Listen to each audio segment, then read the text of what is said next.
I guess I'm going to go ahead and do it. What's going on YouTube? It's fineokay, and today I'm bringing you guys a video on the Guardian build, I guess like what you're going to be building in Season 5 for them. We're going to be starting out with Cerberus. There's basically two builds that you're going to be going. One has Iso in it, the other doesn't, and about half your Guardians are going one build and then half are going the other, because some of them make really good use of like Iso and the others don't, basically, and a couple other items. So I guess we're going to go through it right now. Starting with Cerberus, he's the new god. I'm not going to go through every single one, just the ones that I think are probably viable, at least in Season 5. Not much has changed with from season to season, so you're going to see kind of the same gods. So starting with Cerberus. I wanted to make this video because there's new starter items, right? And the builds are going to be a little bit different, kind of similar to Season 4, but since the start is going to be a bit different, I thought it was pretty important to go over. So there's a couple things you can do. Mage's Blessing is going to be your go-to on pretty much every Guardian. It's going to help you clear a lot. You're going to do a lot of damage with this build, and you know, in Season 4, if you were a Guardian, you had trouble clearing stuff because you didn't really do any damage. You had trouble clearing like jungle camps and stuff, but with Mage's Blessing, you'll pretty much have no problem. So I start with Mage's Blessing, and the only thing that will vary here is you can either start with a Tier 1 boots and rush boots, and go. Where's the relic? Let me see if I can go the relic here. Teleport. You can go teleport glyph here. I'll put the relics up here. I guess you can start. If you're going boots 1, I would do that, and then I would go 3 health pots and maybe 2 multi pots. You have Mage's Blessing, so you don't really have to worry about mana too much. Maybe you can go an extra pot here. You'll get enough gold for boots 3 pretty fast, and you can TP back to lane, and you don't really have to worry about pots all that much because you're going to be safely clearing, and you always have that TP just in case. So that's one option you could do. You could also, if you're against a very high pressure warrior like a Colin, or maybe, I don't know, like an Osiris or something, you can go health Chalice of Healing and then 4 health pots. That way you have a lot of sustain, and you can go meditation as well. If you do this, you're going to stay in lane for a while. You can save up for boots and maybe like a Tier 1 breastplate, or maybe even Tier 2, because you're going to be able to stay in forever if you consistently get your blue buff. And this is a really good build if you know that your jungler is going to be helping you get your blue buff on the cooldown, you know, every 2 minutes. So I like this. So this would be the start for both set of Guardians. So like any Guardian you're playing, you could do this start or the first one. Basically, you get to choose, and it kind of depends. So I'm kind of like in meditation or teleport right now on Guardians. The other relics just don't really fit too well. Maybe a sprint, you could fit in a sprint somewhere. If you go heavenly, if you do go sprint, then I would probably go health chalice and maybe 4 multi pots. Like I said, you get a decent amount of mana sustain from this, and you'll be having blue buffs, so you don't really have to go mana pots on Guardians. And you can even lower this a little bit. Just depends on the matchup, right? So that would be the start. I could probably just throw them all up here just so I can go through the build. Meditation. And then heavenly. So yeah. And then I'm just going to throw in boots just so you know that you're going to be going boots first item. So I'll go straight through the build. And besides the start right now. If I'm against a physical, I'm going to be going breastplate. My boots are going to be pen boots every time because when this gets fully evolved, it'll give you 10% cooldown reduction. So before, last season, I preferred cooldown boots basically on every Guardian, because if you had cooldown boots, breastplate, and your blue buff, you're at 40% CDR. That's all the CDR you needed in the build. You know, you're going to be chilling the rest of the game. However, with Mage's Blessing as your start now, and once you get that fully evolved, which should take about 3 or 4 minutes, maybe 4 minutes, actually maybe a little bit longer, maybe around 4 or 5 minutes. Once you get that fully evolved, you're going to get the 10% CDR there, and then you're going to have 10% from your blue buff, and then when you have breastplate finish, you're going to be at 40% CDR. So that's all the CDR you need, and it's a little bit different from season to season because you can have 100% uptime on your blue buff. It's not as realistic because you may not be always able to go get it, but you're going to be at 40% CDR with this build right here and your blue buff. So that's why I'm going pen boots now, and also because mages, this is also kind of important, mages are getting magical scaling. Some of them already did, but they added a lot to the magical scaling now, so now they're going to be around like, I think maybe like 50 magical protections, maybe 45 or something when they're level 20. So that extra pen is going to help out, because before, if you just went Voidstone and maybe Stone of Binding, you'd be doing true damage to them if they had no aura on them. Now it's going to help you get to true damage, which is kind of important, because a lot of times as a Guardian, you're going to be going on their mage. So like I said, you'll be going breastplate first item. If you're against a physical, still a really good item. If you're against magical, go Voidstone, and then just pick the other one in this slot here. If you go Voidstone here, breastplate here, breastplate here. If you go Voidstone, you know, yada yada. You guys get the idea. And this is where I would go Gem of ISO, because with this season, I think it's going to be a little bit better to go maybe 1 damage item, because people are, you know, they're getting gold a lot faster, they're getting to their full build faster, and you're not going to be as tanky as you used to be, especially with the items right now like Titan's Bane and Obsidian Shard. It's a lot of pen against tanks.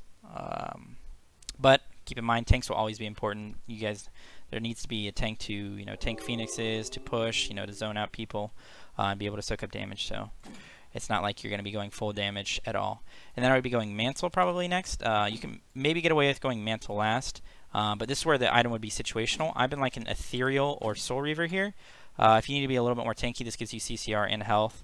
But also gives you 90 magical power, which is really good for a Guardian. This is all the power you need in the build. Gives you a little bit of percent damage, and you have a decent amount of pen with 10 here, and then, you know, you're 20 here, so you got 30. That's a decent amount of pen, so this is going to hit pretty hard against their mages. And a lot of mages are building Warlock Staff now, so this is even better. And you could switch this out for a Soul Reaver. Some situational items that I'll throw down here. Stone of Gaia is always going to be a situational item. It's not as good as it was before. People are building a lot of anti-heal now, or at least, you know, they're rushing it. Especially with like the lifesteal and stuff that's going on. Brawlers are going to be picked up a lot. So Stone of Gaia is still good, but it's just going to be a little bit more situational. And if I were to go it, I'd probably fit it in right here instead of Gem of ISO. And then maybe go Gem of ISO Mantle, and then just forego the Ethereal and Soul Reaver. So Stone of Gaia is an option. Soul Reaver is an option to replace Ethereal. Mail of Renewal, I think, is a little bit underrated, even though there's a lot of anti-heal going on right now. You get it for proccing, you get it off of objectives and towers and stuff like that. So I think that's always an option that you can go.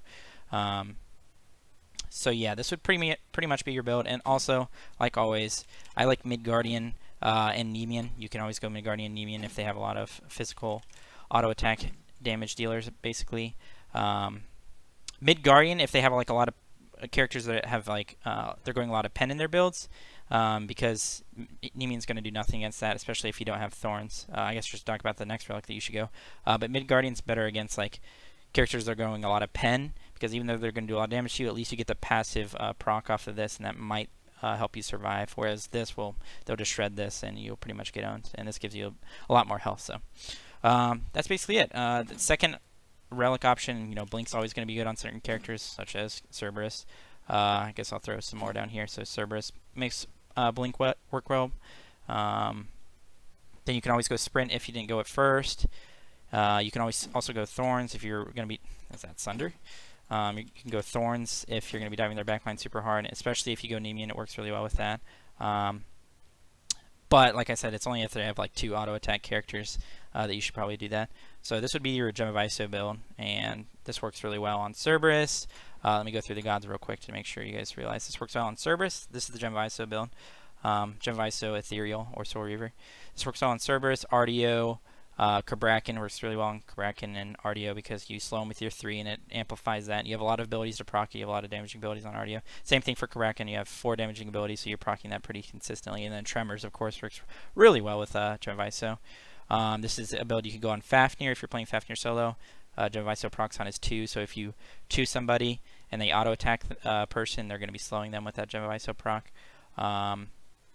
This could work well on Terra with her 3. It's going to be slowing them pretty consistently. If you dash through people, it's going to slow them. But she'd probably work better with the other build. This works well with Jing 10.